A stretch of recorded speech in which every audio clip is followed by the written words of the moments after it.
I think it was really important, and it was very timely. That was when the TRC report was first released.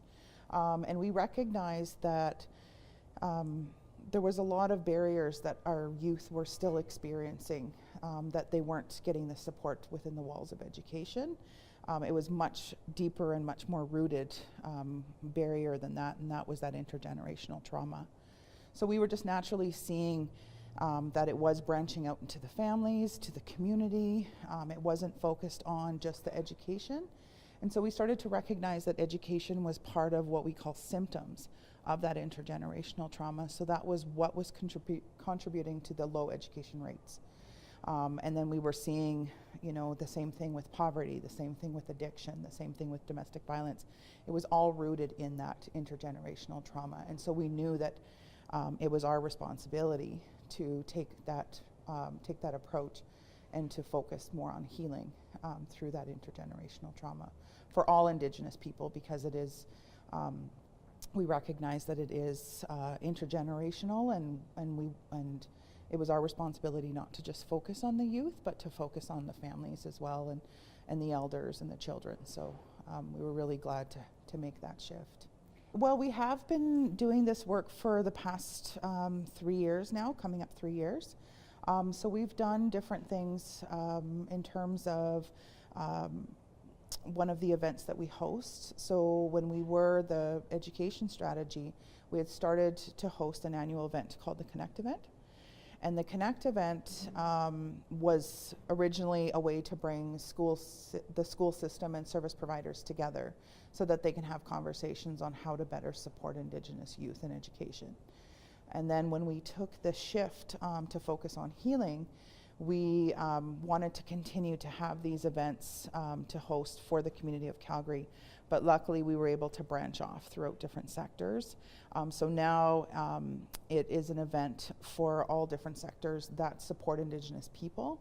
And just recently, for the last 2 years, the event has become a 2-day event. So previously it was a 1-day event, and now it's expanded to a 2-day event. And we've also, we're very lucky to find an anonymous donor to support and sponsor the Connect event for the last 2 years. And then we've also have been blessed to have a couple of agency partners also join on to help to sponsor the event so that we can host it for the 2 days. And it's really focused on building those connections and the communications, and building understanding and awareness of what it means to understand the history of our Indigenous people, to understand the barriers, to understand why their barriers are there and what it's rooted in. So we've been really intentional about having very well-respected and very knowledgeable Indigenous people come to the event and be our keynote speakers, to facilitate talking circles. So it's just it has become a really great event that many people in Calgary attend. And this year we're going to be hosting a 2-day event again. It's actually next Thursday and Friday. And we are going, and different elements to the event that we've done in the past is we've taken an approach to give the participants a number so that they can experience what it was like to be in residential school.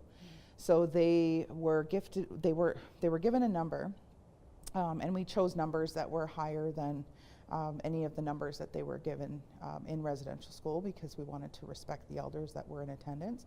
The elders that were there, they were able to keep their name and everything. We wanted to still honor them, and because they actually went through that experience for themselves. So we gave everybody the number for their identity, and that was their identity for the 2 days at the event. So they didn't have their name, they just had this number on their name tag. And then throughout the 2 days, at the end of the 2 days, we had a naming ceremony. So we asked everybody to stand up and to take their name tags out and to turn it over. And when they turned it over, their real names were inside. So we were able to gift them back their names and to give them back their identity before they left the event. But it was a really good way to build that to have that experience of, you know, just a little piece of what, you know, our Indigenous people, our elders had to go through. There was a lot of confusion at first, you know, people wanting to know why they were just given a number. We did explain it at the beginning of the event, and just let them know. And some of them were kind of uncomfortable, you know, and that was part of the experience, is we wanted them to understand what it was like to lose your identity. I mean, it wasn't the full experience that happened in residential school, but it was a little piece of it. So they were able to experience that and sit with that discomfort for 2 days. But they were so excited and appreciative when we were able to give them back their name and they were given back their identity. So it was such a powerful and impactful piece of that conference that you know, really sat well with everybody. And so through the TRC reports and a lot of the things that have been happening in our country that has been helping to build more awareness and understanding and breaking that cycle, we've started having conversations around developing an Indigenous strategy for our organization. So, and we've been really intentional about bringing in elders, and the elders have been working with us right from the beginning and throughout, and they will continue to work with us through this journey on what this Indigenous strategy is going to look like within our organization. And I mean, that's just the beginning phase, is we really need to enhance our capacity and awareness and genuine knowledge around this history and just the beauty of our Indigenous people, and really understanding, you know, how resilient our people are, and celebrating that and honoring that. And even walking in parallel between a lot of the Western practices that we're all familiar with, and incorporating some of these oral traditions that we are losing, and bringing those back to life and incorporating that. So rather than having that gavel on the table to, you know, to bring that call to order that a meeting is going to start, you know, we incorporate smudging as a way to do that. So just recognizing the two parallels. And so we've been really turning to the elders to help guide us through that, and building that awareness and knowledge within our organization. And then, you know, we plan to take that out externally and out into the community and start building that strategy outward.